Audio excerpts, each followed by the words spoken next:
daw si Pangulong Duterte aminadong may extrajudicial killings. Inihayag niya ito sa kanyang pagharap sa Filipino community sa Brunei.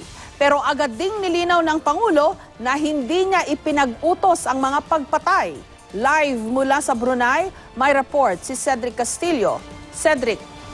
Yes, Jessica, dati nang sinabi ng pamahalaan na pinaiimbestiga o paiimbestigahan ito ang mga kaso ng di umano'y extrajudicial killings sa harap ng Filipino community dito sa Brunei. Sinabi ni Pangulong Duterte na sa kanyang drug war ay posible raw na may napatay na hindi naayon sa batas.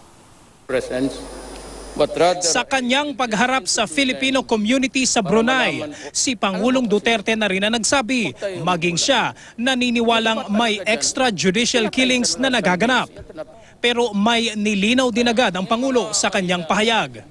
Alam mo kasi, huwag tayo magbulahan. Yung iba talaga dyan, pinatay talaga salvage. Yan tinatawag ng salvage or extrajudicial killing. I will not say there was none. Mayroon. Pero kung sabihin mo, state-sponsored killing, order ko na patayan niya, kakalukuhan niya. Nagpadala na ng formal na imbitasyon ang pamahalaan sa United Nations Special Rapporteur para imbestigahan ang umano'y extrajudicial killings. Tansya ng Pangulo, aabot sa 1 milyon ang sumukong drug pusher at user sa katapusan ng 2016. Pero may bagong banat ang Pangulo. Human rights. Anak ka. Kaya ako nagmumura kasi napakabubo naman nila.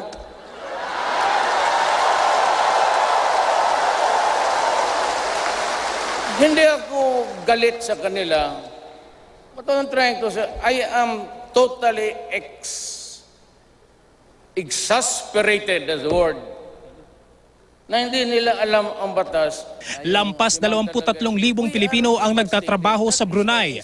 Kahapon, nagtipon sa Hassan al-Bolkiah Sports Complex ang Filipino community para makita ang Pangulo.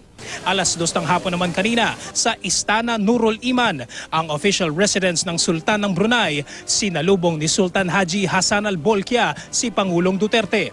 Sinundan ito ng mga pulong sa pagitan ng dalawang lider. May state dinner din na nakaschedule ngayong araw.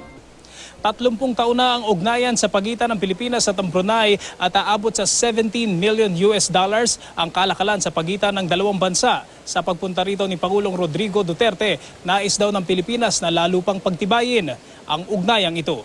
Pagkatapos ng state visit sa Brunei ay didiretso ang Pangulo sa Beijing para ayusin ang nagkalamat na relasyon ng Pilipinas at China dahil sa agawan ng teritoryo sa West Philippine Sea. I am not picking a quarrel with anybody. I just want to be friends with all. Then America maybe will understand it. Jessica, ayon kay DFA Secretary Perfecto Yasay ay posible raw na mapag-usapan ni President Pangulong Duterte at ni Chinese President Xi Jinping ang issue sa agawan sa teritoryo sa South China Sea. Pero hindi raw ito aabot sa punto na igigiit o ipipilit na maresolbahan na raw agad ang issue. Ang importante raw sa ngayon ay yung phase na kailangan buuin muna raw ulit yung tiwala sa pagitan ng dalawang bansa, ng Pilipinas at ng China. Jessica. Cedric, sa pagkakaintindi ko at sa pagkakaalam ko rin, meron ng mga umamin na mga vigilante killers, no? O vigilantes na sila ay hinire ng pulis para magsagawa ng pagpatay. O kung hindi man, may mga pulis din daw na nagpapanggap na vigilante, tinatanggal nila yung kanilang uniforme, tapos sila yung namamaril dito sa mga drug suspect. Paano kaya yun? Nilinaw ba ng mga tagapagsalita ng Pangulo? In those cases, parang nagiging state-sponsored yung pagpatay pagka ganon, di ba? Tama, Jessica. Yung ganyang detalye, Jessica, ay hindi tayo nakakuha ng pagkakataon na malinaw dun sa kanyang mga tagapagsalita o maging kay Pangulong Duterte mismo. Ano? Although ang sinasabi nga ng pamahalaan is yung mga ganitong cases, the government is looking into these cases daw. Ano? Yung statement kahapon ni Pangulong Duterte, I'm not sure, pero wala pa ako personally narinig na ganong categorical na sinabi niya na siya mismo ay naniniwala na may dun sa 3,000 1,000 or more deaths na yan ay ay posibleng may extrajudicial killings. Although paulit-ulit na sinasabi ng pamahalaan at ni Pangulong Duterte mismo, hindi raw ito state-sanctioned, hindi raw ito state-sponsored at lalong hindi raw niya ito inutos. Jessica. Okay. Dito naman sa pagbisita niya sa Brunei, no, before China, kasama ba sa agenda ng pag-uusapan nila ng Sultan itong problema sa South China Sea? Kasi ang Brunei din, isa sa mga claimant dun sa mga disputed territories or islands, ha, Cedric?